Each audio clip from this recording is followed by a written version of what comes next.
Hey everyone. Hey everybody. How's it going? Here we go. Hey. Oh, hey. I like your tie. Oh, thank you. I decided to wear purple. Welcome to my home. I'm Dr. Mark Hatala, and these are my wonderful students. And today we're going to be talking about how many relationships you should have before you make a serious commitment, like marriage. But why don't we start with introductions, if we could start over here. I'm Annie. Hi, I'm Ashley. I'm Zach. I'm Will. And I'm Maddy. Outstanding. So what do you guys think? How many, what's the right number? There isn't a right number. Okay. Hey. So there's not a It's right... the right person, not the right number.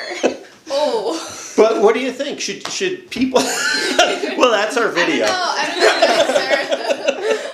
Wait, I got something to say. I don't know necessarily. Well, let's come over to Ashley, and then we can come back. What do you think? Oh. How many relationships? Okay, I guess it's my turn now. Oh no, go ahead. Well, no, I just was gonna respond. Please. To Abby, because I think that I don't know the only number that I feel like is less correct than the other numbers. I'm not gonna say it's wrong, but like less correct is 1.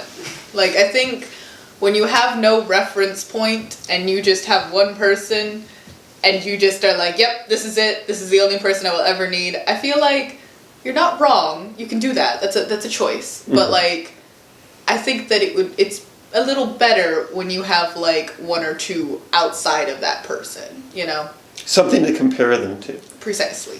Perhaps. Okay. Like the Ariana Grande song goes, one taught me love, one taught me patience, you know? Mm-hmm. So I feel like you learn stuff about yourself and what you like want in a relationship from every relationship you have. So I'm not saying like the more relationships you are in, the better you get a big marriage might be in the future. But you know, I think that every relationship does like teach you valuable lessons. Absolutely. That you can learn from. So Yeah, I'd say 5 to 10. I mean, anytime that you're going to choose a specific number, then that's an arbitrary threshold for some reason. Mm-hmm. But you want to at least know who's out there. And if it's more than 10, you're the problem. So, Well, I'm going to throw out a couple of examples. I had a student who said that she was never going to get married until she was 28. That was the age. And then, so if whoever she's with at 28, that's who she's going to marry. And she got married at 22 and divorced at 24. And so I don't know if she ended up getting remarried at 28. My best friend, he did not want to kiss anyone but his wife. And so never, until he proposed to his wife and she said yes, he'd never kissed another person. And so, and they're still together, 2 kids and 10 years later. And then I'll throw out one more example, which is my brother. And I can't remember if I've mentioned this in class. Does anybody remember how old my brother was when he proposed to his wife? Mm-hmm. No. He was 7 when he proposed to his wife. Yeah. And she turned him down. Mm-hmm. And so yeah, they were best friends from kindergarten through 5th grade. She moved away. And then when they were 18, they lost contact. This is before Facebook. They found each other, or they both were riding a bus and saw each other, and they've been inseparable ever since. Oh. So that would be 0. That was in these cases, and these have been happy relationships. So it's not the number, it's the person. well, I don't think anything we say should be generalized to everybody, right? Oh, no, of course. No, these are, and this is our beliefs. We're sharing our thoughts on these things.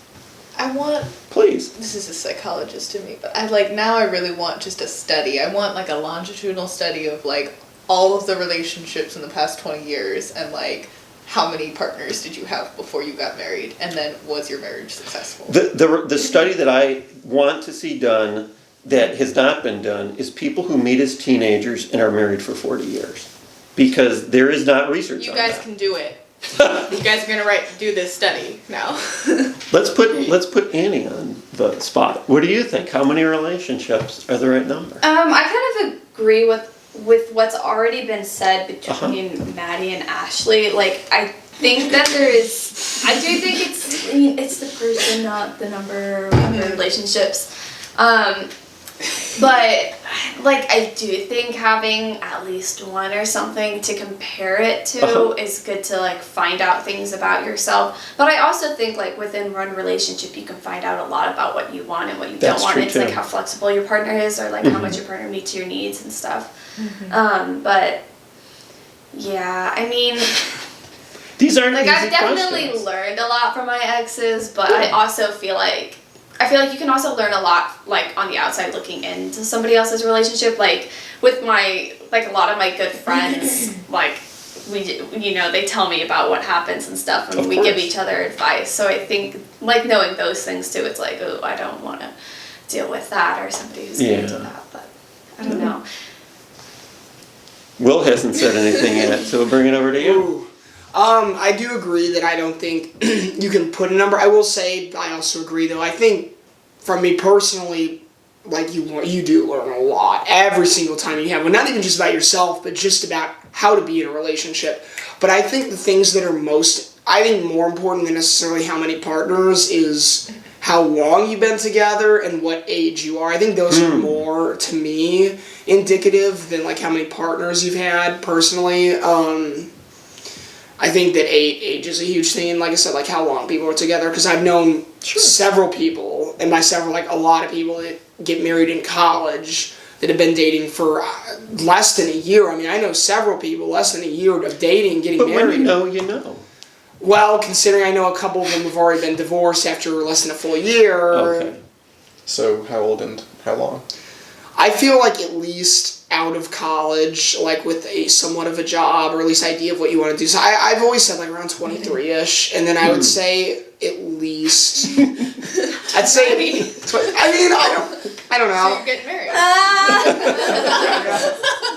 And I would say, like, at least, I think you should date a person for at the very least a year, but I feel like 2 years is a good time, because, like, it's so easy to have a really good long stretch where nothing bad happens when you're dating someone. You gotta see their bad side. You gotta see what, you don't get along with, and just negative, bad things that happen in life. You have to be able to love each other and be able to help each other through hard times. So I would say, like, I think 2-ish years is a good Or a big argument.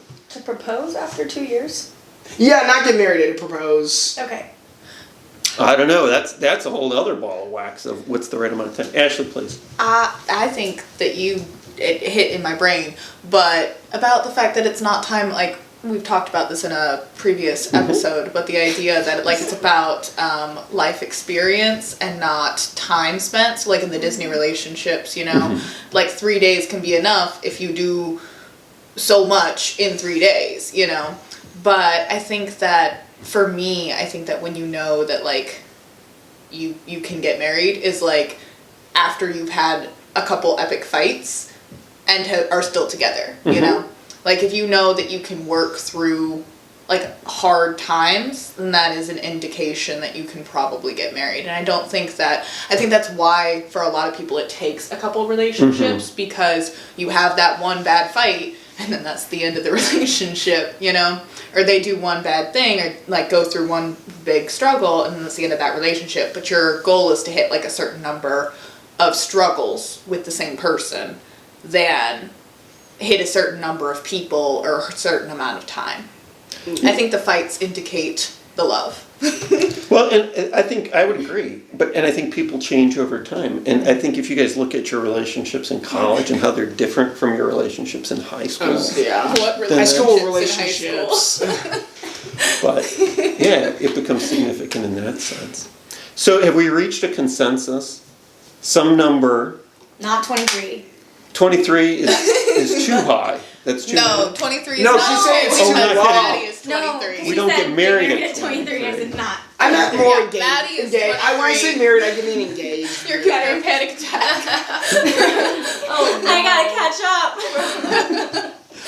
Not 23 because Maddie's 23. So we'll say 24. 24. Maybe 24 No. Are work you- for you. Now 24, we'll give you a little bit of time. So, You got some well, time. that's going to be I a gotta different find question that someone. we talk about, which is what's the right age to get married at. Well, those are our thoughts about the right age, or how many relationships you should have before you get married. But we'd like to hear your thoughts too. So please leave a comment and like this video and subscribe, and have a great day. Yay. Bye. How long was that? Exactly 10. It was exactly 10 minutes. Okay, good. Well, we're clipping.